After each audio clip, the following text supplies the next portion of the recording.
Je suis le docteur Anderson, médecin spécialisé en santé sexuelle. Aujourd'hui, nous allons aborder un sujet aussi intime qu'universel, le désir sexuel avec l'âge. Un thème dont on parle peu, et souvent avec gêne, comme si le plaisir devait s'arrêter à un certain âge. Et pourtant, c'est faux. L'âge n'efface pas le désir. Il le transforme, il le redéfinit, il lui donne même parfois plus de profondeur et de sens. Le désir, ce n'est pas simplement une question d'hormones ou de performance, c'est une envie de vivre, une énergie vitale qui nous relie à nous-mêmes et à l'autre. C'est le moteur de la tendresse, de la complicité, du lien humain.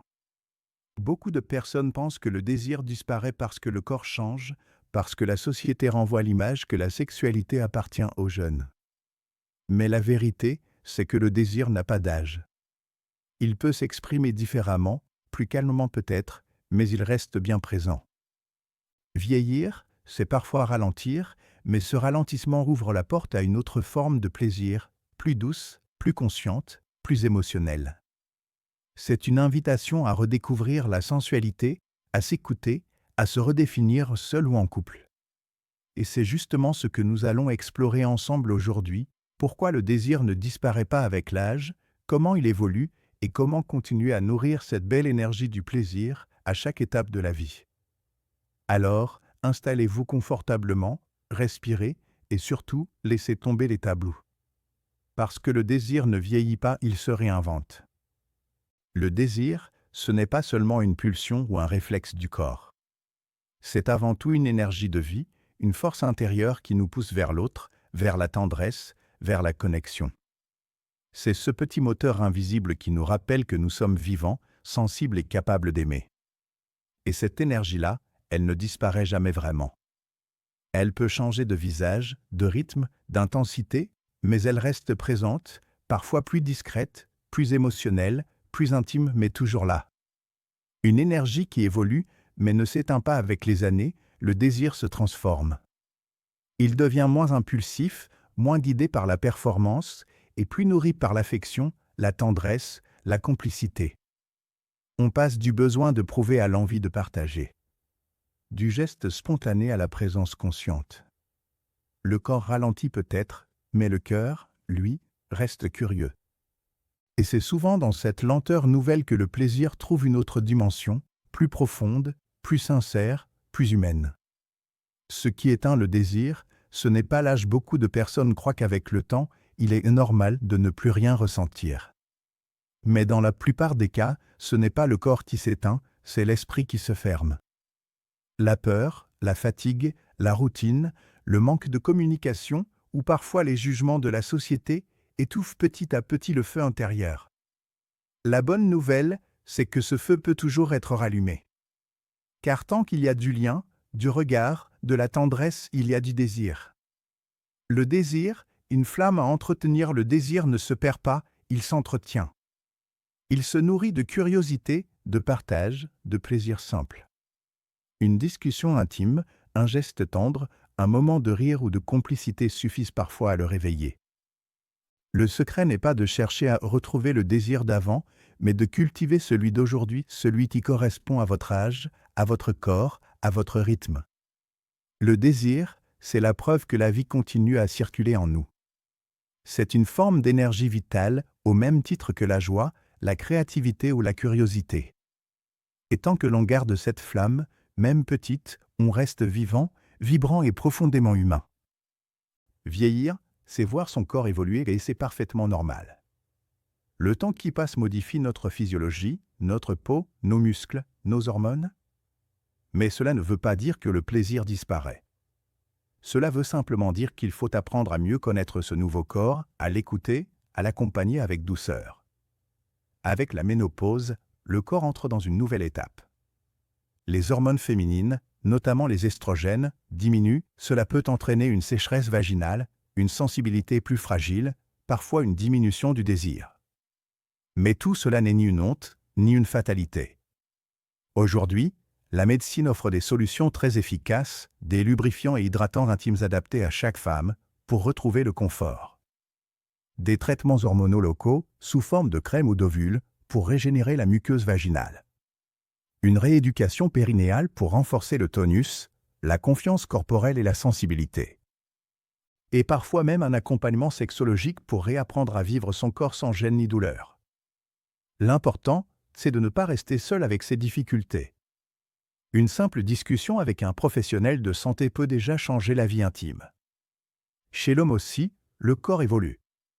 Les troubles de l'érection deviennent plus fréquents avec l'âge, non pas parce que le désir s'éteint, mais parce que le corps fonctionne différemment.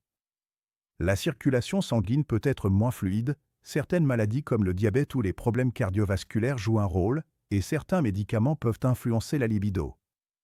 Mais là encore, ce n'est pas une fatalité. Des solutions existent, des traitements médicaux efficaces et sûrs, adaptés à chaque profil, des techniques naturelles basées sur la respiration, la relaxation et la confiance. Des conseils de mode de vie, arrêter le tabac, bouger régulièrement, surveiller le stress et le sommeil car une bonne santé générale est aussi une bonne santé sexuelle.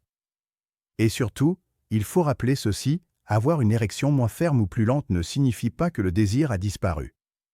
Le plaisir, la sensualité et l'intimité peuvent exister bien au-delà de la performance physique. Avec le temps, il ne s'agit plus de performer, mais de ressentir.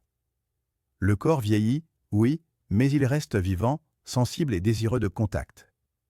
En apprenant à l'écouter, à respecter son rythme, à découvrir d'autres formes de plaisir, on peut retrouver une vie sexuelle plus consciente, plus douce et souvent plus épanouie qu'avant. Trop souvent, les seniors hésitent à en parler à leur médecin, par pudeur ou par peur du jugement. Pourtant, en consultation, ce sont souvent des sujets que nous abordons avec bienveillance. Quelques mots suffisent à ouvrir un dialogue et à trouver une solution adaptée, discrète et efficace. Et bien souvent, ce n'est pas une grande révolution médicale, juste quelques ajustements, une meilleure compréhension du corps, un peu de communication dans le couple et la vie intime retrouve toute sa place. En somme, oui, le corps change mais le plaisir, lui, ne disparaît jamais. Il suffit d'un peu d'écoute, d'adaptation et de bienveillance pour continuer à vivre une sexualité pleine, saine et joyeuse, à tout âge. Avec l'âge, les priorités changent, les rythmes s'adoucissent, et dans la sexualité, c'est la tendresse qui devient le cœur de tout.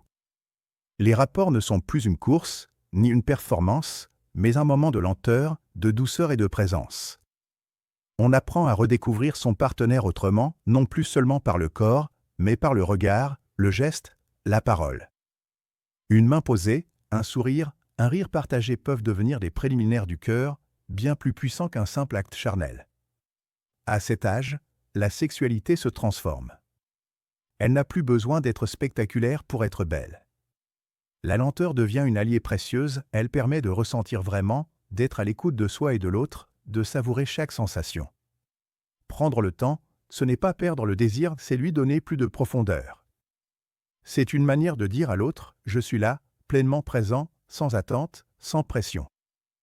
Et cette présence-là, cette attention vraie, réveille souvent plus de plaisir que n'importe quelle technique. Avec le temps, le corps peut être moins rapide, mais le cœur, lui, devient plus disponible.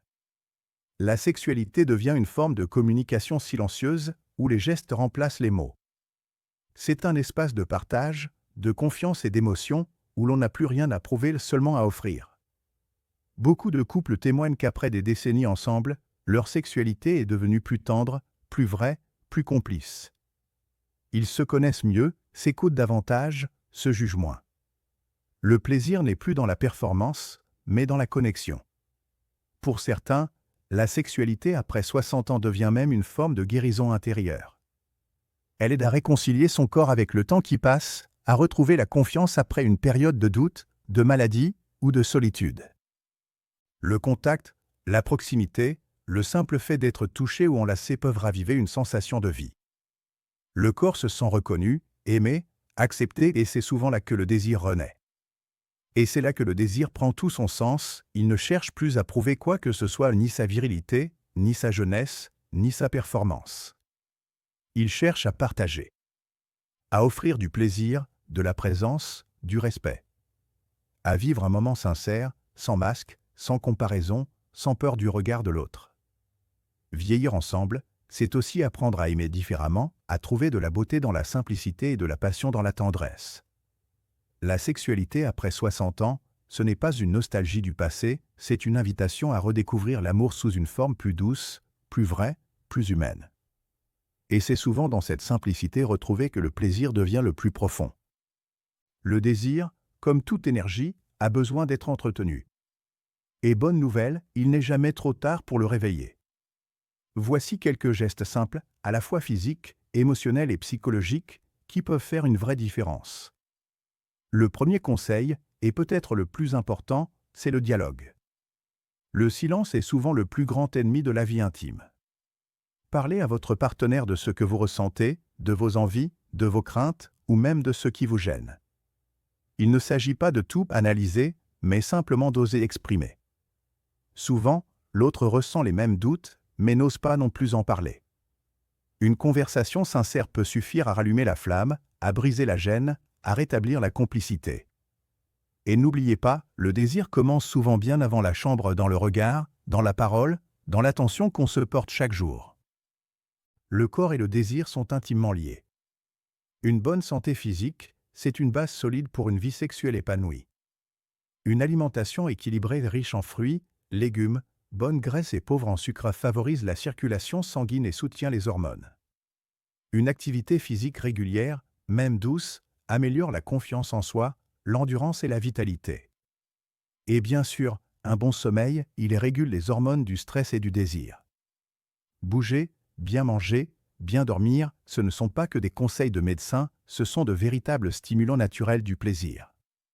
Le désir ne se limite pas à l'acte sexuel, il vit dans toutes les formes de contact et de plaisir sensoriel. Prenez le temps de redécouvrir la sensualité au quotidien. Un massage, un câlin, une danse lente, une promenade main dans la main, une musique qui vous émeut.